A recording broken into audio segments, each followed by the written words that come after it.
Hello, Elan. Good morning, or good afternoon. Hey, good afternoon, good morning. We're just on a restroom break, so we're going to gather everybody, but Carol's going to introduce you to the crowd. And once you get into your presentation proper, when I'm going to mute the mic on this end. So if you ask us a question, we need to get back in. There'll be a little delay while I unmute the mic. Yep. I'll do a roundup. Do a roundup. This is Carol. Hello. Hi, how are you? I'm really well. So we're just rounding people up. Yeah, no hurry on this end, don't worry. Thank you so much for doing this at such short notice. I really appreciate it. Thank you. Not a problem.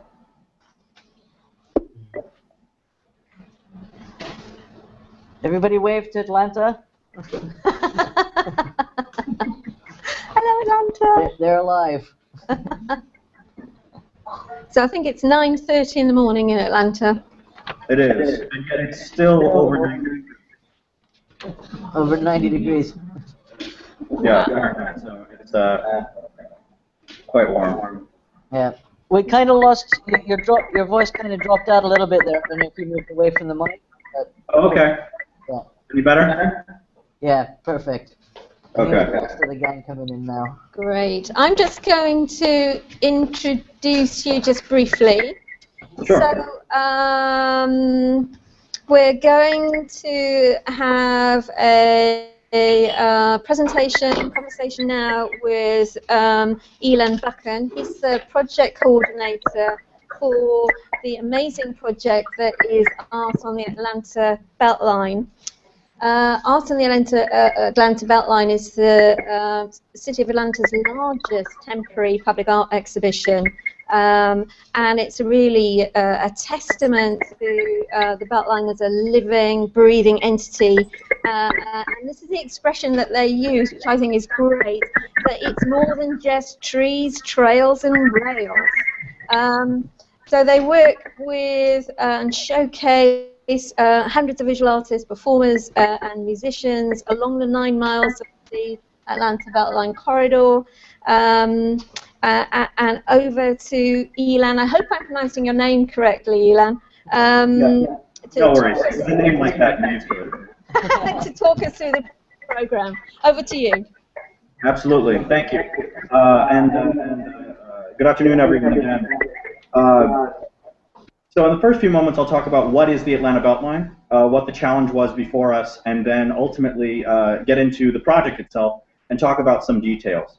So for those that are not familiar with the Atlanta Beltline project and what that is, many cities, in fact, have what's called a Beltline or a Beltway.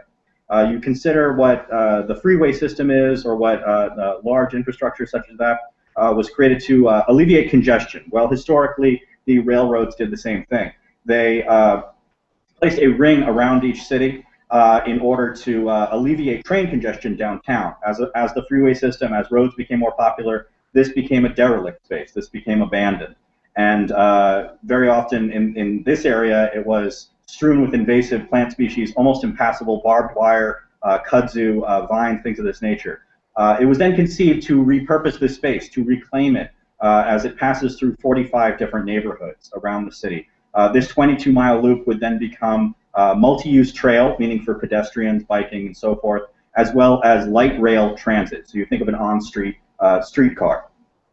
So with a project of this scale, many $billion in scope, it means many different things depending on who you speak to. It is a street infrastructure project. It is a public art project. It is a transportation project, affordable housing, economic development, and so forth. So obviously with something of that scale, it is many years, approximately looking to be completed by 2030 at this time.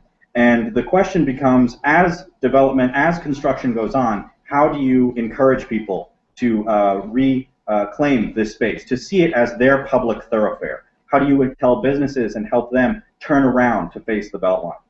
So in 2010, art on the Atlanta Beltline was created. What I describe as public art was the cultural spearhead to get people to see this space in a different way. We often talk about public art and artists as being able to recontextualize the environment, to get you to look at something in a different way. And in 2010, we were able to reclaim just about 5 miles of space as hiking trails.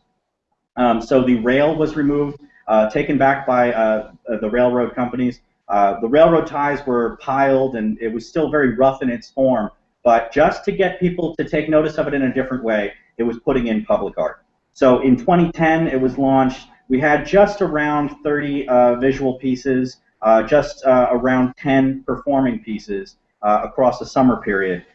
When that was launched, it was already the largest in Atlanta's history. Now we're in its 5th year.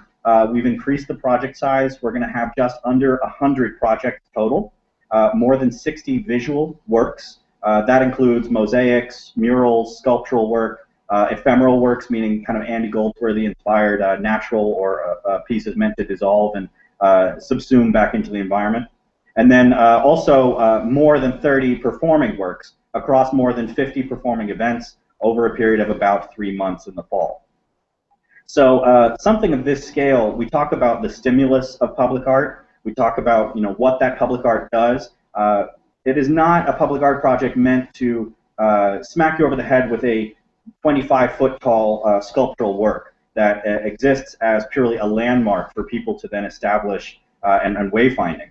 Rather, it is about the discovery. It is about the curation of what now is roughly 8 miles of open space of the 22 for as a curation, as a linear gallery space.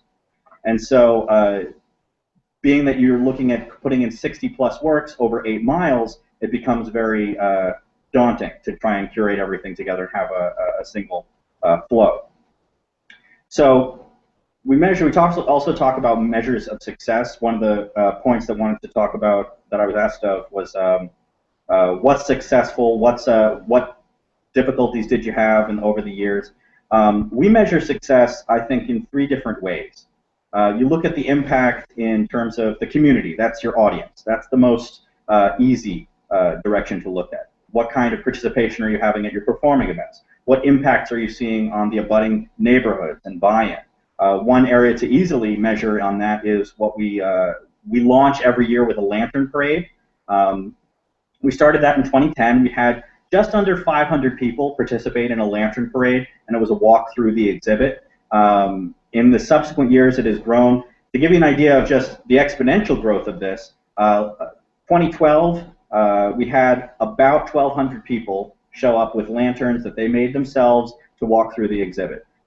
Last year, 2013, we had somewhere between 10 and 15,000 people show up with 2 miles of continuous lanterns for the lantern parade. So it was the end of a very long 18-hour day, but it was a phenomenal testament of people just showing up and embracing this corridor in a new way. We also see businesses turning around, creating patios, creating ways to interface directly with the Beltline, which was historically their back door, their alleyway. And that is something that, again, we see as the corridor comes online, as more use happens to the trail, we see that the art is being another way of improving the quality of life, improving the experience of the users. So that's one way, is the community aspect. Another aspect we measure success is the artists themselves. What is the trajectory of an artist? Because we are now 5 years into the project, and we've always said we want to exhibit the emerging artist alongside the professional, the practicing. So someone who's been making art for 20+ years can exhibit alongside a university student making public art for the first time. Because it's a temporary art exhibit, we're afforded to take some risks. If a piece is a failure, it can come out rather quickly. We can track the trajectory of these artists' careers. We've had artists who have come in the first year as a student. Now they get to come in and they say, well, before I was a risk project and I barely got any money. Now I'm coming in, I want your top budget, I want everything you've got because I've now been touring nationally, I've now been exhibiting, I've now got a full-time fabrication position, and so forth. It's a wonderful thing that we get to not take credit, but rather to be the platform, to be the springboard for that artist to take that opportunity and run with it. So we get to see the artist trajectory, the actual artists themselves as contributing artists both in the portfolio here in Atlanta and nationally, exhibit on the Beltline and grow their careers. And then lastly is the arts themselves, the portfolio of arts. How are you contributing to the overall portfolio of Atlanta art, and what are you doing for the arts in the nation? We measure that in terms of the creative and curatorial steps that we take. Very often when you consider an impact into the public art library or into the portfolio, it is in a permanent capacity. So what we strive to do is, again, by the juxtaposition of the emerging artist and the professional, we put multidisciplinary pieces alongside each other. By that I mean, you might have a formal figurative work, monumental in scale, stainless steel, exhibited on a concrete pad. But you might exhibit that not 50 feet away from a forced perspective piece, which is an assemblage work out of found bottles and pieces of trash found along the corridor. These are both striking visual pieces, but it is the multidisciplinary approach that we see as being unique, as being an addition, and as being something needed that we can put forth via the opportunity of a linear gallery experience, a public thoroughfare gallery experience. A key difference, by the way, when you talk about a gallery experience, most often a person goes to a gallery with the intent of seeing work, or they go to a museum with the intent of seeing work. An advantage we have is thousands of people see these pieces every week, but they do so not with necessarily the intent of visiting the sculptures or visual pieces. This is meant to be a discovery. It is meant to be something that improves their quality of life. And so it's a different kind of mentality of your audience that sees the work. Very often interactive works are very successful.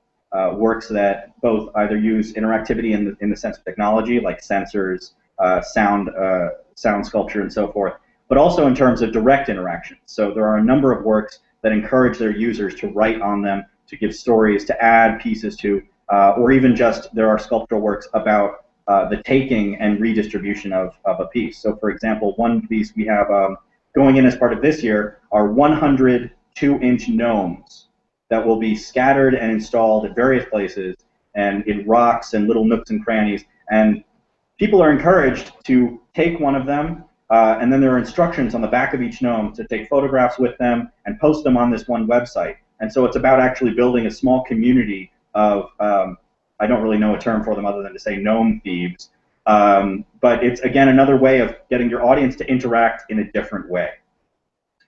So very quickly, what are some difficulties that we have in executing a project of this scale? Again, what we're talking about with more than 60 visual works, more than 30 performing events, across more than 50 events, 30 performing works. We're talking about hundreds of artists, visual and performing. In the first year we had vandalism was a concern. In public art, everyone is always concerned about vandalism. The important thing with the vandalism for us, in the first year, approximately half the pieces suffered some kind of vandalism in one regard or another, which is a high percentage, but also to be expected given that it was a new exhibit, a new direction, and it was out in a public space for the first time. But we have to be vigilant in its repairs. So many studies have shown that when you are aggressive in your repairs, repairing tagging on a mural, graffiti, or repairing damages, that the vandalism drops off over time. And so last year, perfect example, 2013, we saw only a handful of pieces vandalized. Really, that's a testament not only to us coming back again and again, not leaving that vandalism on display, repairing it quickly, but it's also the communities. A great story that just happened this past weekend was we had a mural which was most recently tagged, just a small tag. But we found out about it the day it happened. We contacted the artist. The artist had already been contacted by 7 people in the community. And that was a really wonderful thing to hear, because it was while that artist was out painting that he made connections with people, that people were excited for the work. They had already reached out to him to let him know it was tagged. We paid him quickly for the repairs. So that was a Saturday. Monday he was out priming the mural. By Wednesday there was no tag. So it's that kind of very quick, as we possibly can, turnaround time and repairs that we see the vandalism go away. Partnerships have been also critical in maintaining the positivity of the mural, or excuse me, of the overall exhibit. We partner with local arts organizations, local nonprofits. We also partner with the City of Atlanta in executing the project. So we've been very fortunate in that, because we've gone from a artist-friendly approach, that we make this about the artist, we make it about the art, that we've gotten tremendous support. And so we haven't had any difficulty or pushback from artists in terms of the growth of the project over time. So with that being said, you know, we've been fortunate in that there hasn't been any cultural pushback, no pushback as regards to the murals or any of the other artwork. We only have had one piece in the history of the entire exhibit of 5 years that has had to come down because the community has pushed back, as you know, saying where we put it. That was a case in 2010. We put up a piece by a group of students, and quite simply, the piece did not match the sketch. It was supposed to be this pyramid of tires making this beautiful serpentine gateway, and it ended up just looking like a bunch of tires. The community pushed back. We brought the artist to community meetings. We tried to come to a resolution, but ultimately, the community had the say. We had to take the piece out, and the artist was a real trooper through that process. But what we wanted to send the message was, we stand by the artist. We'll be there to take the punches with the artist. And worst case scenario, this is a public space, and the public gets to make the decision if it's not going to be appropriate. We pay the artist just the same as their budget would be for their normal de-installation, and the work came out. But that's been the only case, and that's been across, gosh, more than 250 works over the course of the many years. So with that being said, are there any questions thus far? Right, we're unmuted. Any questions from the crowd? I think they're getting a bit tired here. Oh dear. Yeah, Howell, can you come up to the mic? All right. We've got Howell Punt, and he runs an art center down here. Hi, it was really. How is the funding for the project sort of galvanized? Is it multi-sourced, or where Yes. does the funding come from? Yeah, that's a good question. The project is evolving in terms of its funding structure. Of course, there are local grants that we've pursued. Relatively little in terms of the. Are we okay? Can everyone hear me? Hello, hello. Yeah, we can hear you. I just muted our mic again. Okay, just wanted to make sure. We're good. Sorry, I saw a little mute icon pop Yeah, up. that's us. We're muting. Yeah, all right. Okay, beg your pardon. The Atlanta Beltline Inc., which is the entity that actually builds the project proper, did put forth some seed money in the first couple of years of the project. Now, even that seed money, however, was approximately 50% of the overall project budget. To give you an idea of the scale of this, the first year there was approximately about $80,000 of seed money by Atlanta Beltline Inc., with raising just about $70,000 to $80,000 in private dollars. This is through corporate sponsors and material in-kind sponsorships and so forth. Over the course of the years, we are now, this year, putting forth a 100% private dollar funded project. We're aiming for around $210,000 as a total project goal, and that is all raised through corporate sponsors. We're doing a crowdfunding source this year for the first time. Very often there are organizations that wish to sponsor the project, contractors, and so forth. And we've been fortunate that we've had U.S. Micro Corporation has been a principal sponsor of the project since its inception, coming in at around between $20,000 and $30,000 a year. Also, to give a little bit of background on the funding, in terms of how much does each artist commission make, we have funded historically up to $4,000 per project, and we then ask for a detailed budget with each proposal, and we negotiate each contract on an independent basis. So what we look for is ways to stretch the dollars to fund more art. By that I mean, let's say a project comes in, they ask for $3,000 as a funding source, and that in their budget they put in, we need a generator, we need a telescopic boom lift, we need other materials and so forth. We may be able to go back to them and say, we see these elements in your budget. Can we take those elements out of your budget because we can provide them to you in kind, and as a result, we can take those dollars and put them further down the line so we can fund more art. And that is one of the ways that we've been able to stretch the budget to be able to accommodate more projects and get more artists to be able to participate.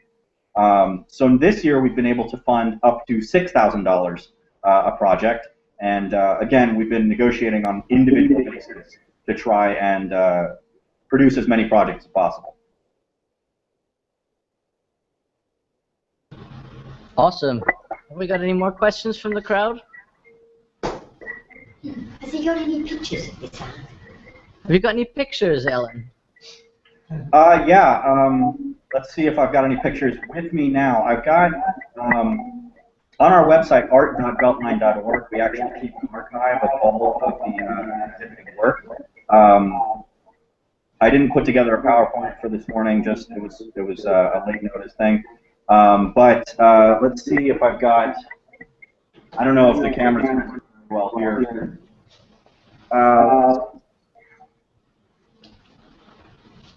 Ooh.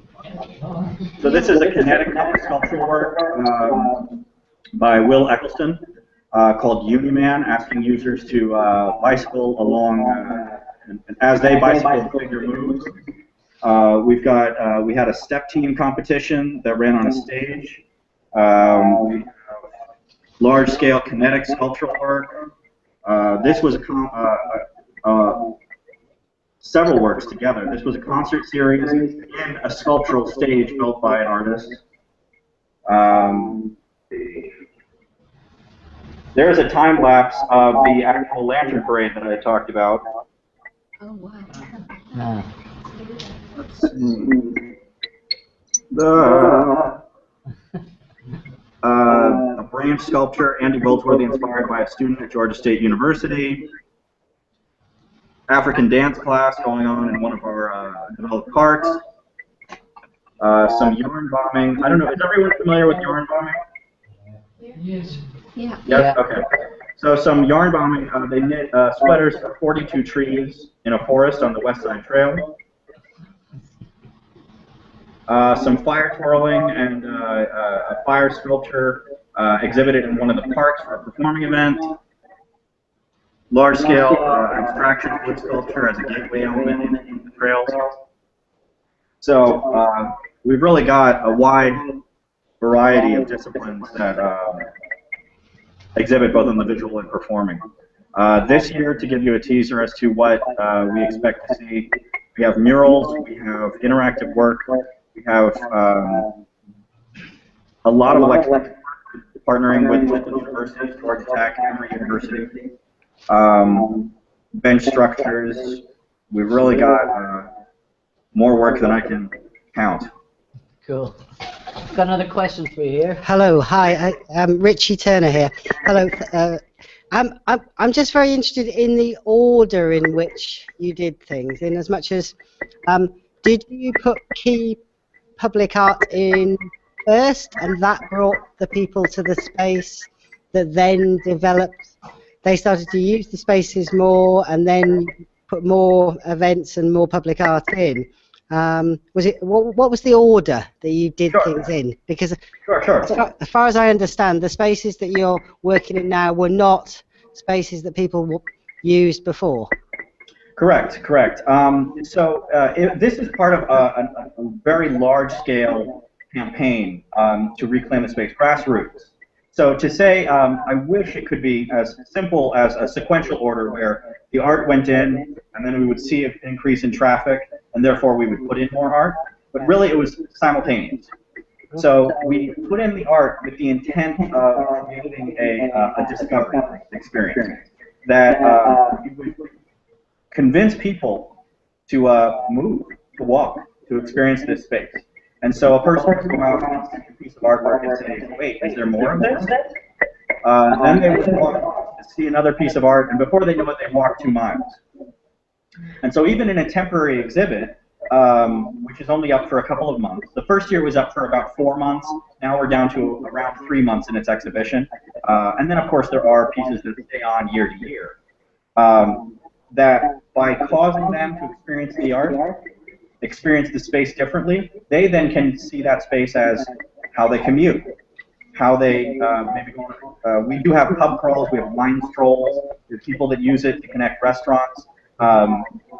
You know, workouts and so forth. So it's about giving them the knowledge base, letting the art be the impetus, and then letting the user determine how they ultimately utilize the space.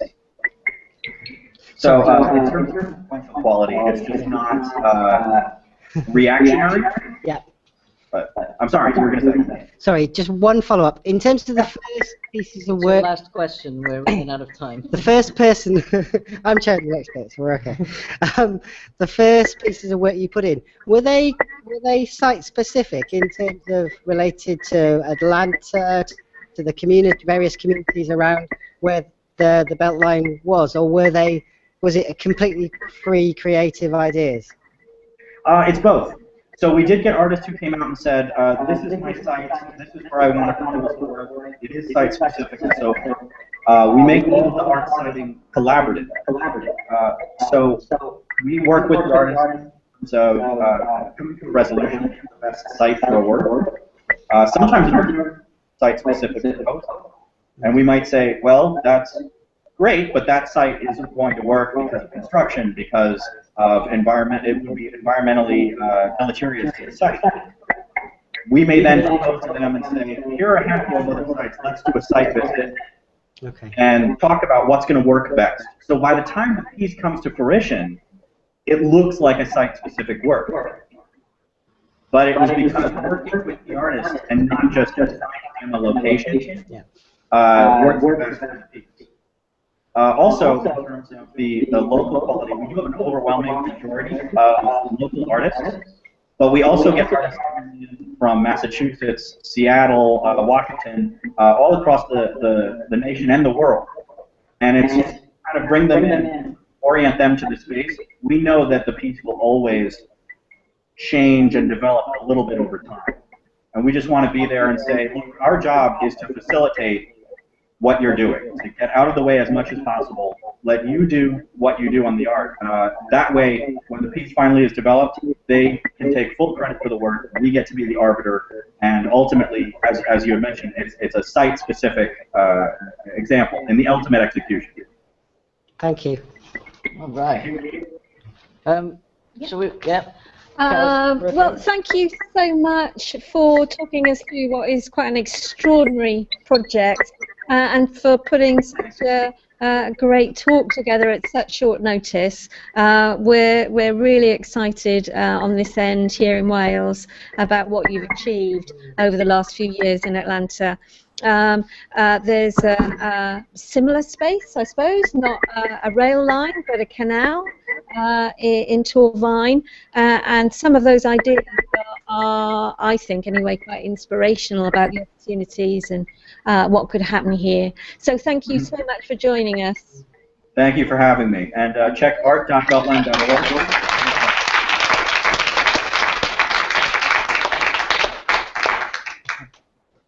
all right. We're going to drop the call now, and I'll send you a link to the video in due time. All right, thank you very much. Thank you, sir. Have a great day, everyone. Thank you. Fantastic.